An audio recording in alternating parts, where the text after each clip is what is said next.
Hello and welcome to your Newsmax Now update. I'm John Bachman. Mourners, including 4 U.S. presidents, are headed to South Africa to mourn past President Nelson Mandela in that nation. A total of more than 50 heads of state, including President Barack Obama and past Presidents Clinton, George W. Bush, and Jimmy Carter, will attend Mandela's services this week. The ceremonies will stretch from Johannesburg to the capital of Pretoria to the ancestral village of Mandela's in the Eastern Cape province, where he will be buried. This is expected to be one of the largest global gatherings in recent history.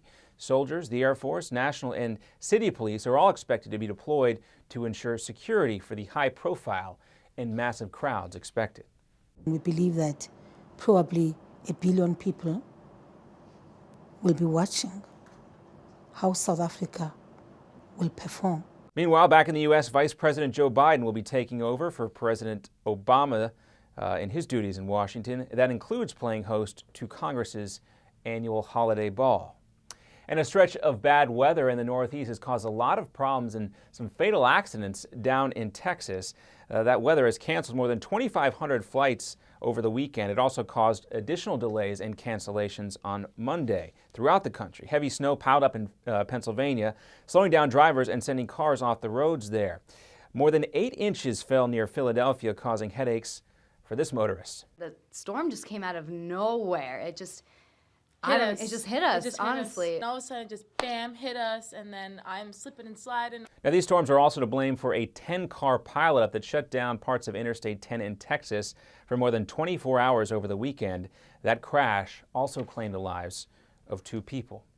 And American Airlines and U.S. Air have completed their merger to make it the nation, or the world's largest airline, I should say. It is the latest in a series of mergers that will leave only 4 airlines controlling more than 80% of the U.S. market. For passengers, the merger won't mean any immediate changes, though everyone is holding to their breath to see what impact this will have on ticket prices. And protesters in the Ukraine on Sunday, toppled a statue of Vladimir Putin. The protest comes over outrage over the Ukrainian government's push to find stronger ties with Russia. The statue was torn apart with hammers, leaving only pieces scattered on the ground. According to the Ukraine's government news agency, a lawmaker with the Nationalist Party there claimed responsibility for the incident, though multiple statues of Lenin, one of the leaders of the 1917 Russian Revolution, have been removed from Kiev, the capital of the Ukraine, in recent years. Now, when we come right back, a cop who fired his gun at a minivan with kids inside is now out of a job. See the reason why coming up. Plus, a Newsmax exclusive with Congressman Steve Scalise is next.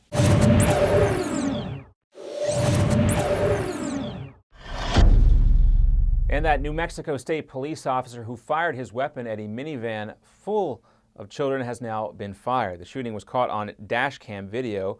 Officer Elias Montoya, who now the New Mexico police say is no longer employed with the force, is seen shooting his gun at a minivan during a traffic stop that went awry back in October. Montoya claimed that he needed to shoot. He was trying to shoot the tire rather to stop the vehicle. And Representative Steve Scalise of Louisiana is reluctant to say if he supports a new plan to increase government fees as opposed to raising taxes as a way to shrink the gap between the budget proposals coming from the Democrats and Senator Patty Murray and Republicans who have their own budget plan in the House coming from Paul Ryan. Well, I haven't seen a final proposal. I'm optimistic that Paul can reach a deal with Patty Murray. And that's going to do it for this edition of your Newsmax Now update. I'm John Bachman. Now here's the Steve Malzberg Show live from New York.